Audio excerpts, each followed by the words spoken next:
Cuban refugee, a cocaine empire, and a mansion so heavily armed it makes half of Miami PD nervous just looking at it. Scarface isn't just a crime saga, it's a full-blown 80s gun show with palm trees. Today, we're breaking down the real-world guns of Scarface 1983, the pistols, submachine guns, rifles, and shotguns that follow Tony from low-level enforcer to paranoid king in a fortress full of firepower. Let's start where Tony starts, with a small pistol and big ambition. Tony's first serious business tool in Scarface isn't the big rifle, it's a compact Beretta Model 81 Cheetah, often seen with a suppressor screwed on. The Model 81 is a double-action, steel-framed pistol chambered in .32 ACP with a 12-round double-stack magazine and Beretta's classic open-top slide. It's small enough to live in the small back holster Tony favors, but big enough to shoot like a real gun instead of a pocket toy. You see Tony use this suppressed Beretta in the Babylon Club, fighting off hitmen while neon lights flash and chaos erupts around the dancers. He yanks it from his back, screws on the can, and starts putting rounds downrange, trying very hard not to die in his own favorite nightclub. On today's market, surplus Beretta 81s and similar Cheetah models generally run in the $500 to $800 range, depending on condition and country. Add a quality suppressor, and you're paying at least that again, assuming your local laws are friendlier than Tony's life choices. On the other side of the law, we get the Smith Wesson Model 36, often called the Chief's Special. This is a 5-shot .38 special revolver with a small steel frame, short barrel, and exposed hammer, built for detectives and plainclothes officers who need something that disappears under a jacket. It's simple, durable, and about as subtle as you can get in a duty-grade handgun. In Scarface, a detective pulls this snub nose on Tony, a reminder that for all the Uzis and Mac-10s floating around Miami, the people chasing him are still relying on old-school .38s.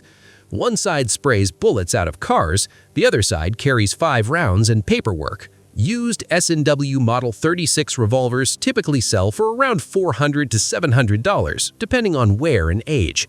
Not flashy, not automatic, but absolutely classic cop hardware. Next up is a pistol that never seems to leave American crime movies, the M1911A1. This is a single-action, steel-framed .45 ACP pistol with a 7-round magazine and over a century of service history. Straight-back trigger, slim grip, heavy frame. It's built for serious recoil and serious people. In Scarface, M1911-type pistols show up in the hands of various gangsters and guards, a background reminder that even in 1980s Miami, the old 45 horsepower is still earning a living. The movie doesn't zoom in and monologue about it, but gun nerds spot the silhouette instantly. Modern commercial 1911s range widely, but a basic service-style .45 typically runs $600 to $1,000, while custom jobs can go stratospheric. Tony's guys, they're probably not shooting the custom shop stuff. Too many bloodstains to worry about finish wear. From classic American .45s, we swing back to Italy with the Beretta M951. The M951 is an older 9x19mm pistol with an alloy frame and steel slide, ancestor to the modern Beretta 92. It uses a single-stack magazine, has a tall slide profile, and that distinctive Beretta open-top look that later made it famous on McLane's hip. In Scarface, M951-type pistols appear in the mix of mobster sidearms during deals and confrontations. They don't get hero close-ups, but they help give the film a wider European flavor in its gun choices. Not everyone is running generic chrome junk. As a discontinued design, M951s live in the collector lane, often in the $700 to $1,200 range depending on condition and import history. Every crime movie needs at least one gun that says, "I am both dangerous and expensive." In Scarface, that spot can be nicely filled by the Colt Python. The Python is a .357 Magnum revolver with a heavy, beautifully polished steel frame, ventilated rib, and some of the smoothest factory triggers Colt ever put in a wheel gun. It's the kind of revolver drug money buys when you also buy tailored suits. While not the main star in Scarface, the Python-type revolver appears as part of the arsenal carried by both cops and criminals alike, a visual shorthand for "this is not a cheap Saturday night special." If a gangster in a 1980s movie has a revolver that shines like a mirror, odds are good it's a Python or something trying very hard to be one. Modern Pythons on the US market commonly fetch $1,500 to $3,000 or more, especially for older models and pristine finishes. So, every time someone drops one on a concrete floor on camera, a collector somewhere feels physical pain. Now we get into the submachine gun era with the MAC-10, the tiny box of anger that shows up in drive-bys and close-quarters firefights. The MAC-10 is an open-bolt SMG that can be chambered in .45 ACP or 9x19mm, built mostly from stamped steel, with a simple telescoping stock and a reputation for extremely high rates of fire. It's not refined, it's a hose. In Scarface, MAC-10 type SMGs appear in the hands of cartel gunmen and enforcers, especially when cars and drive-by tactics are involved. You see them sprayed wildly out of windows, a perfect visual for people who solve problems by dumping entire magazines into traffic. Semi-auto MAC-type pistols on the civilian market often sit in the $2,000 to $3,000 range or more, while transferable full-auto MAC-10s are significantly more expensive due to US machine gun laws. Staying with compact bullet hoses, the Uzi is another Scarface staple. The Uzi is an Israeli 9x19mm SMG with a stamped steel receiver, top-mounted charging handle, and a magazine that loads through the pistol grip. It's compact, rugged, and instantly recognizable, especially if you watched any 80s action movie ever. In Scarface, Uzis appear in the hands of both Tony's associates and his enemies, especially around the Babylon Club and other high-tension scenes. If you're a mid-level cocaine guy with a sports coat and you're not carrying an Uzi, are you even trying? Semi-auto Uzi carbines and pistols typically run around $1,500 to $2,500, while transferable full-auto Uzis can be much more due to collector demand. Now, we step into Tony's gun cabinet, which is basically his version of a wine cellar. Hanging in there is an HK93A3. The HK93A3 is a semi-automatic 5.56 by 45mm rifle based on the HK33, using the same roller-delayed blowback system as the G3 family. This version has a collapsible stock, steel receiver, and polymer furniture, giving you a very 80s tactical look with German engineering underneath. In Scarface, you see the HK93A3 hanging in Tony's weapons case right next to other serious long guns. He doesn't grab it for the final fight. That honor goes to another rifle. But the HK on the wall tells you Tony's been shopping well above normal gun store price brackets. Pre-ban HK93 rifles often sit around $2,500 to $4,000 depending on condition and configuration, thanks to rarity and HK cult status. Right next to that HK93A3 in Tony's cabinet is something even weirder looking, the Valmet M82A2 bullpup. The Valmet M82A is a finished 5.56 by 45mm bullpup based on Valmet's AK-style action, but rearranged so the magazine and action sit behind the trigger.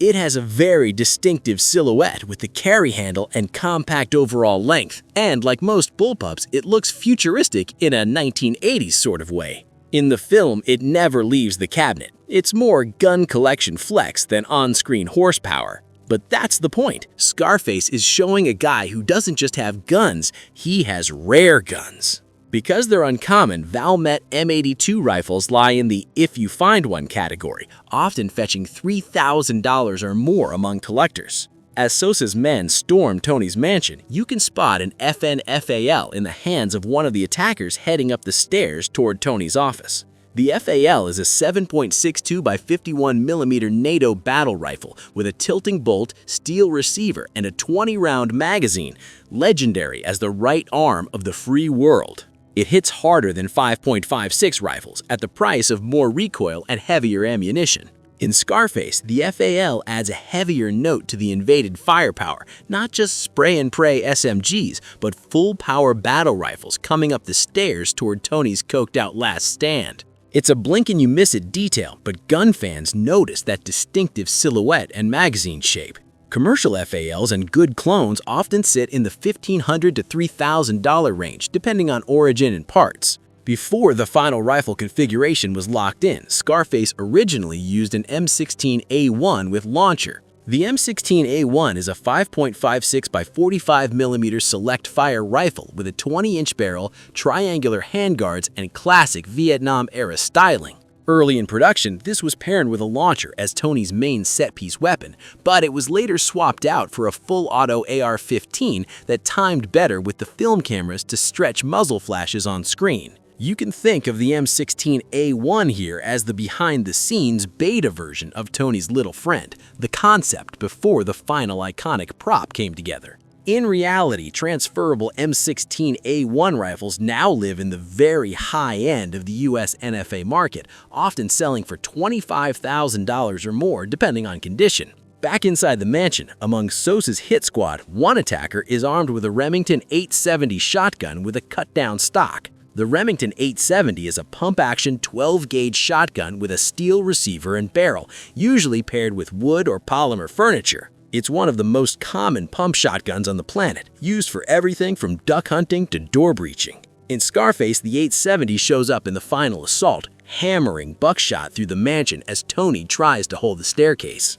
Where the AR-15 spits streams of 5.56, the 870 delivers short, brutal bursts of 12-gauge reality. A standard civilian 870 typically costs about $400 to $700 depending on model and finish, which is remarkably affordable considering how often it shows up in movies. If Tony's rifle represents his rise, the Spanish Zabala sawed-off double barrel represents his fall. This is a 12-gauge side-by-side shotgun made by Zabala Hermalas in Spain, with its stock cut down into a Lupara configuration, short, brutal, and designed for ambush range. 2 barrels, 2 triggers, nearly no stock, and all business. The Skull, Sosa's cold-eyed hitman, uses this Lupara to finally kill Tony Montana, stepping up from behind and firing into his back after the little friend has roared for the last time. For all the AR-15s, FALs, MAC-10s, and Uzis, Tony ultimately dies to the oldest weapon in the film, a short double-barrel shotgun at bad breath distance. Standard double-barrel shotguns by Zabala or similar makers often sell for around $400 to $800, more if you factor in movie prop value or custom work. Finally, the gun that defines Scarface, Tony Montana's Colt AR-15 with fake M203 grenade launcher, my little friend. On screen, it looks like a full-auto M16-style rifle with a 40mm M203 launcher underneath. In reality, it's a full-auto converted Colt AR-15 with a custom non-functional launcher prop built by the studio because they couldn't get a live-firing M203 for production in California. The launcher was sleeved and modified to fire blank cartridges, giving that spectacular muzzle blast without firing real grenades. The AR-15 itself is a 5.56 by 45mm aluminum receiver, steel barrel, and 30-round magazines, taped together jungle-style in the film so Tony can reload fast mid-battle. Gas-operated, rotating bolt, classic carry handle. It's a textbook 1980s fighting rifle. In the final act, when Sosa's men break into the mansion, Tony grabs this rifle from his gun cabinet, walks to the balcony in a haze of rage and cocaine, and introduces it with the most quoting line in the film. "Say hello to my little friend." He fires rifle rounds and blanks from the fake launcher, blowing attackers off the stairs, shredding walls, and turning the foyer into a war zone. The cinematographer even shows this converted AR-15 because its firing sequence could be synchronized with the cameras, stretching each muzzle flash into a cinematic flamethrower. It's not just a prop, it's a carefully engineered piece of movie guncraft designed to look huge on screen. Today, civilian semi-auto AR-15 carbines often range from about $800 to $1,500 depending on brand and setup. Transferable full-auto AR-15s, M16 pattern rifles, especially anything tied to film history, can be vastly more expensive, and the original Scarface Little Friend launcher props have sold at auction as high-value Hollywood collectibles. In the end, the AR-15 with fake M203 isn't just Tony's last weapon, it's the symbol of his rise and fall, a custom monster that roars defiantly until the very moment he finally runs out of luck, ammo, and staircase. If this breakdown turned Scarface's chaos into something you can actually name and price, hit like, subscribe to Movies, Guns, TV shows, and ring the bell.